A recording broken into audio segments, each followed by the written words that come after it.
Wednesday, September 8th, 2021. And I would like to ask Andy May to tell us a little bit about his background and about the greenhouse effect.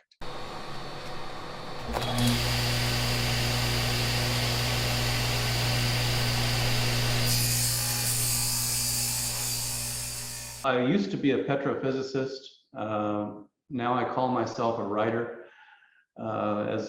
As David said, I've got a few books that I've published and another one in the works. Two of the books are on climate change. What I wanted to talk about today was what I think is the technically correct view of the greenhouse effect.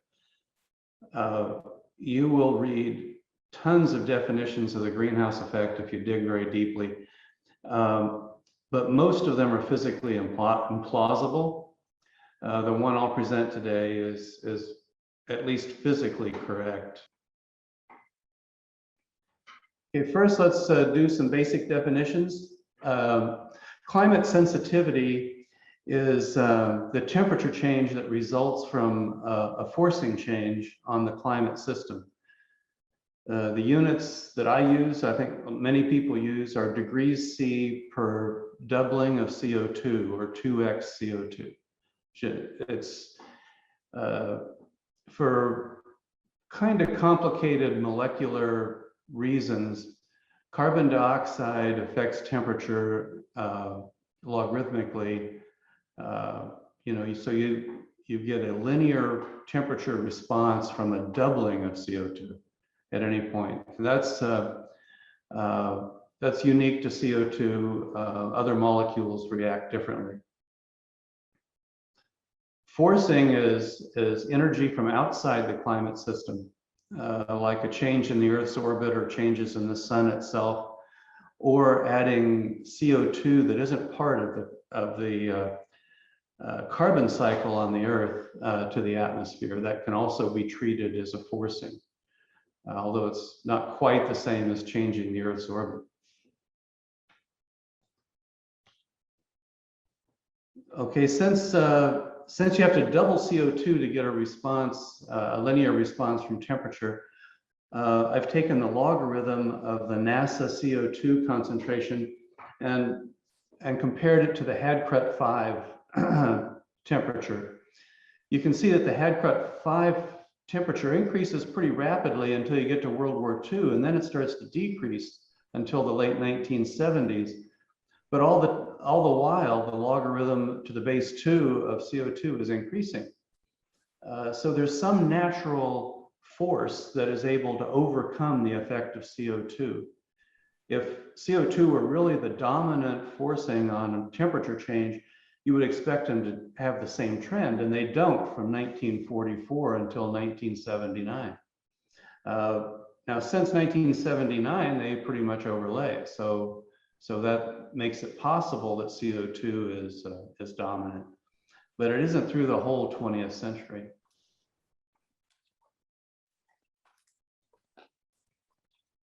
Okay, now this is the kind of the guts of my talk, and unfortunately, it's also the most complicated plot. This was originally created by Professor William Happer. You probably know of him, or if you haven't met him, Will Happer is Professor Emeritus now. He's retired. But he created this theoretical outgoing infrared plot based on CO2 alone.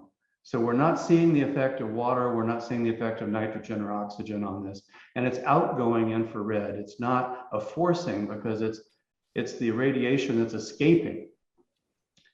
We're looking at profiles for the Sahara Desert, Mediterranean, and Antarctica, Central Antarctica, really, the Antarctic. And we've got two emission spectrums plotted. One is for 400 ppm, that's the solid line. The other one is a dashed line, it's for 800 ppm, or twice the concentration we see today. The divot that you see in the plot is where CO2 captures infrared coming from the Earth's surface. The infrared window, which is in orange, is a particular section of frequencies. The x-axis is frequency. I should have mentioned that, I'm sorry. The vertical axis is power or intensity of the radiation. So there's a package of frequencies called the IR window where radiation from the surface can go straight to space. It will not be intercepted by CO2 or actually by anything else. And that's why you see the red curve, which is the surface temperature of the Earth in those locations. For the Sahara, it's 47 degrees. For the Mediterranean, it's 17. And for Antarctica, it's minus 93 degrees. This overlays the outgoing spectrum there because the radiation is going straight from the surface to outer space. And remember that the frequency of radiation from a body like the Earth's surface, that frequency is dependent upon the temperature of the surface. So when you see the CO2 divot here, and remember, we're talking about CO2 only. Water vapor is not part of this plot. For the CO2 divot, the temperature that is being emitted is minus 73 degrees C. That's roughly the temperature in the lower stratosphere. You're above all water vapor there. And the emissions are coming straight from CO2, basically, almost entirely from CO2 at that location. And you can see the temperature is about the same everywhere, even in Antarctica, and in central Antarctica, the greenhouse effect reverses so that the emissions are warmer than the surface. That's kind of an important point. This is the greenhouse effect, the CO2 greenhouse portion of the greenhouse effect anyway, in a nutshell. It's basically telling you that if you go from 400 ppm to 800 ppm, the CO2 divot broadens. It doesn't change anywhere else, but it broadens. And so it blocks just a little more outgoing radiation. That tiny bit between the dashed line and the solid line is the additional blocking due to CO2. If you turn that into a temperature, as Professor Happer does, it comes out to a temperature increase on the surface of the Earth of 0.92 degrees C. Roughly 1 degree, which Andy, is the number you all heard. Can you give me Yes? can you give me a better feel of what these dashed blue and dashed red lines represent? If I just look at those two lines. Okay, the red line is the surface temperature and spectrum, I should say. It's a surface temperature spectrum. That's the radiation that would be emitted from the Earth's surface, according to this theoretical model, at 47 degrees C on the top plot. In the middle, it's 17 degrees C in the Mediterranean. And at the bottom, it's minus 93 degrees C, because the spectrum that's emitted by the Earth is dependent upon temperature. The equation that you use to get this is Planck's equation. Those smooth lines represent Planck's equation.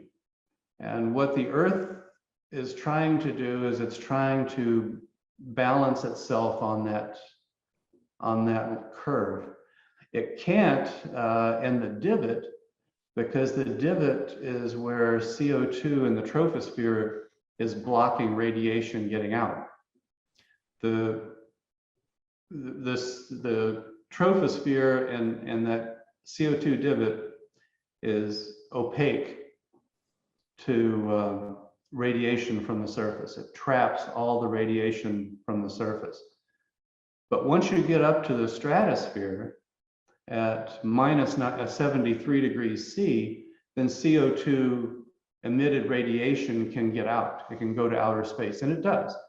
So this is a view down at the Earth's surface from outer space.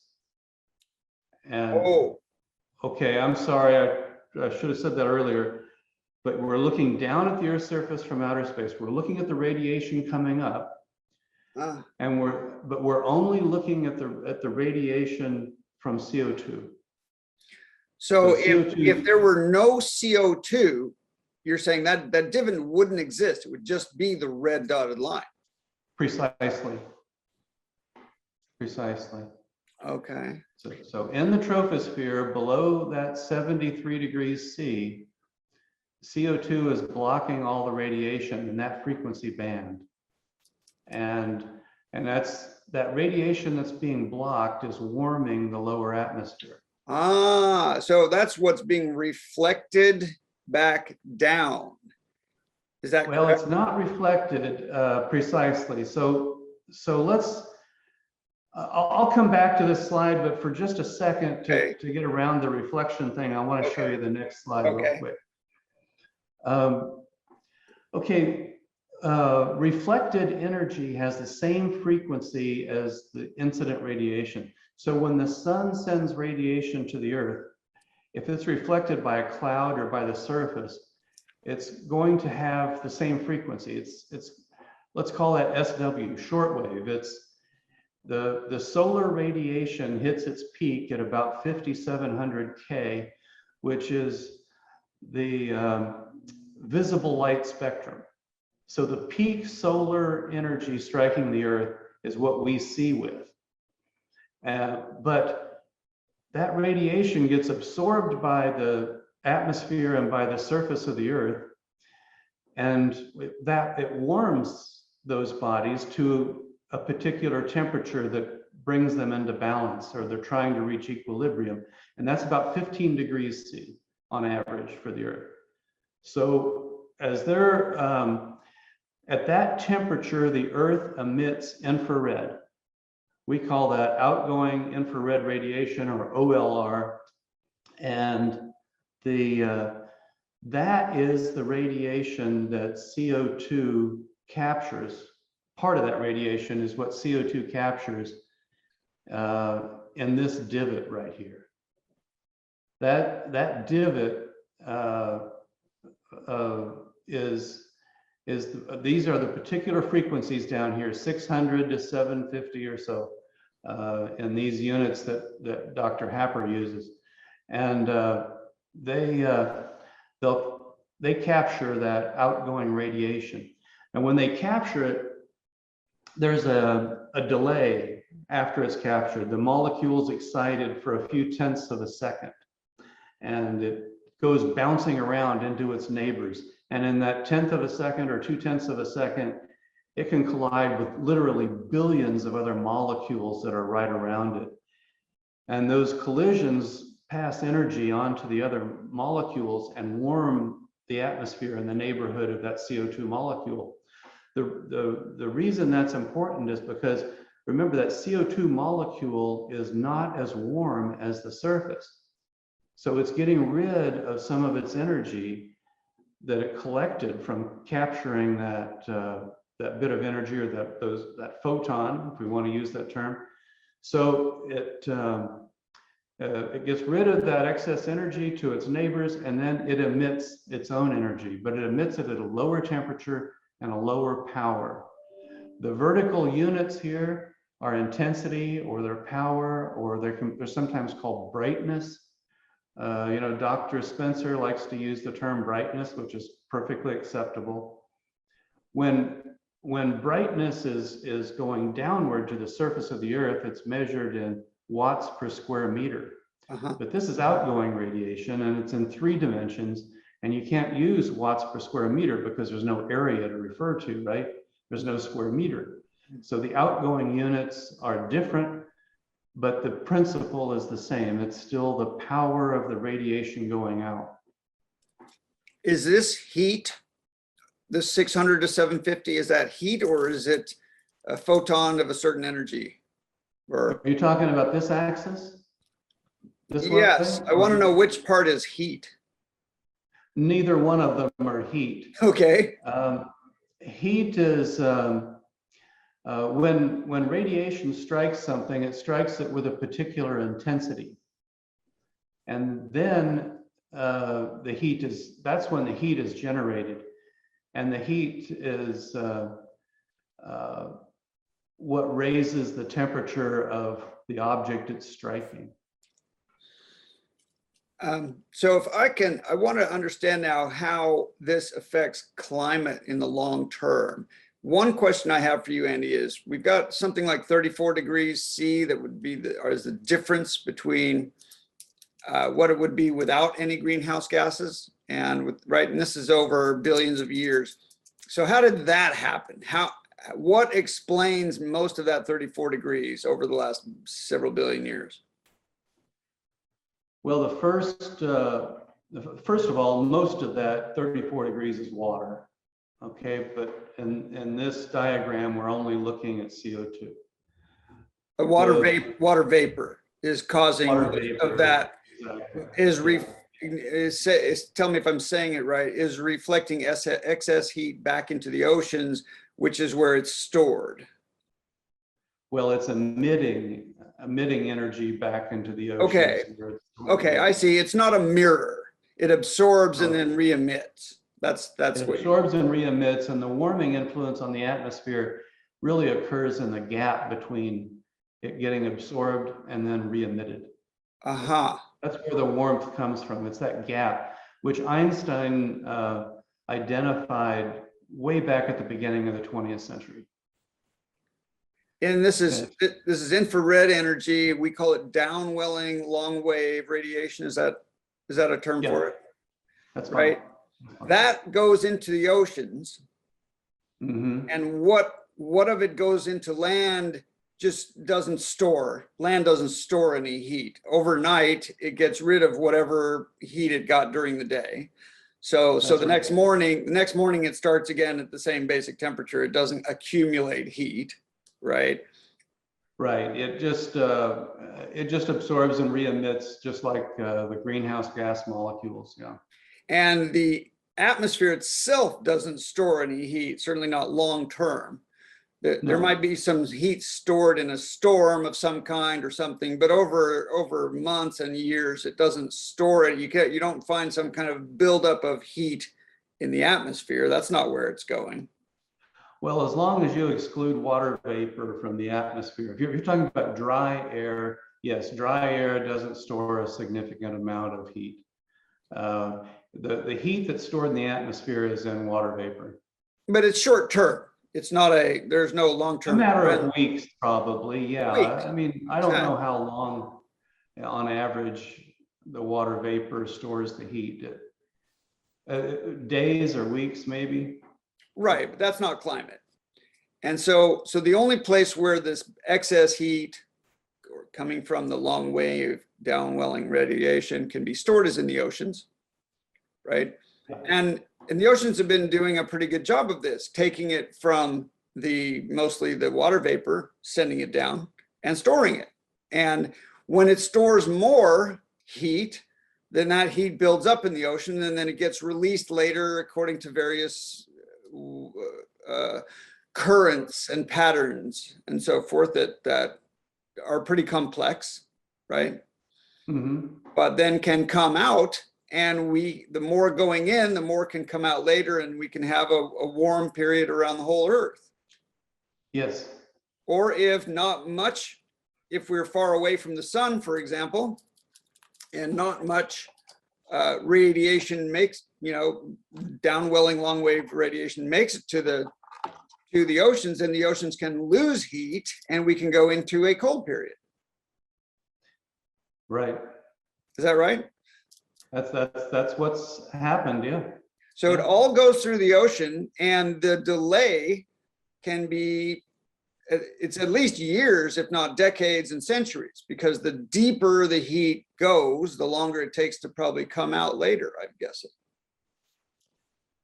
That's an assumption. I don't have any data to support that, but yeah, I kind of think that the ocean has multiple cycles and currents carrying this heat around, and some of them I think last over 1,000 years. Yeah. And it reflects how much solar radiation hits the ocean, especially in the tropics. There was this, I think, Norwegian scientist, Jens, gosh, what's his last name? His theory was that the not the jet stream, the Gulf Stream, as it goes, it can have a northern part and a middle part and a summer part and a southern part. And as those get stronger or weaker, that affects Europe, that creates Europe's climate patterns. Yeah. Does that? I agree. Okay. All right. So that's pretty complex ocean mechanics. And you spend quite a bit of time writing about that. And that's really how our climate, how the sun affects our climate is by excess heat going into the oceans and coming out later, or less heat. And essentially the heat that's stored there gets drawn up and we get colder. Yeah, that's the likely explanation for all this. And Professor Happer has given us this nice diagram showing us where we are now in CO2-based warming. Yeah. Which is extremely minor. And I know you've got a plot that shows how it varies with concentration. If you were to go back to 50 ppm, then you would actually see a movement down in this divot. But once you get beyond 200 or 300 ppm, this divot's already there. It's pretty much the way it's going to stay. And all you're looking at is the difference between this dashed line and this solid line on either side of the divot. It's called widening or spectrum widening. And that little tiny bit of widening is all the warming you're going to get out of CO2. And I think that the first 100 ppm does almost all of this. The shape of the first 100 is very close to what we're looking at right now. That's right. Yeah. That's right. So even if we went to 5,000 ppm, which is, by the way, what you get in a submarine, that shape wouldn't change much at all. Right. I might warm a couple degrees. What would you say, Andy, to someone who says, oh, yes, but CO2 has this knock-on effect. It amplifies and it causes other things like water vapor to have positive feedback, and that creates more warming. Well, that's a separate issue. People have calculated a negative feedback from CO2 surface warming, CO2-based surface warming, and a positive. There's the discussion in AR6 is not very intelligent. It doesn't really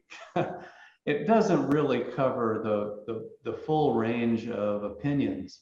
Sensitivity that they come up with, it ranges from negative numbers, or not really negative numbers, I'm sorry, numbers below 1 up to, I think I've seen numbers as high as 9 degrees per doubling of CO2. That's the full range. Now they will tell you that, well, we're going to ignore the bottom bit and the top bit, and we're just going to say it's 2 to 5. But 2 to 5 is an enormous uncertainty. Yeah. You know, you wouldn't gamble your money on that. So it's, they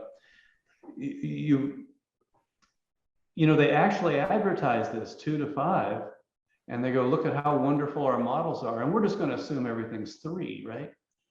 When Professor Linzen has made a very good choice, a very good calculation that the number might be as low as 0.5 degrees, which is way below their bottom number. So the uncertainty is huge. We have no idea how much CO2, inclusive of feedbacks, will affect our climate. And positive feedbacks are extremely unusual, especially when Professor Linzen has shown that in the tropics, the most important part of the Earth from a climate perspective, that clouds rearrange themselves in order to lower surface warming when it increases. Right. And that's a negative feedback, and it's probably far more likely than the positive feedbacks that the IPCC project. are there other human influences other than CO2 that are having significant effects? I mean, methane, other sulfur dioxide particles, other things that might be more significant? Methane Yeah. and nitrous oxide, they have such a short lifetime in the atmosphere. They're very reactive, so they don't really matter very much. Why do you suppose people say that methane is such a strong greenhouse? Where did that come from? In the laboratory, if you actually measure the greenhouse effect of methane, then it's quite high. I don't know. But the problem is that methane is extremely reactive. I mean, after all, we burn it as a fuel. So you emit it and it disappears. It's not uniformly distributed and stable like CO2. Ah, I see. That helps. Okay. Thanks, everybody. Take care. Thanks a lot. Thanks, Andy.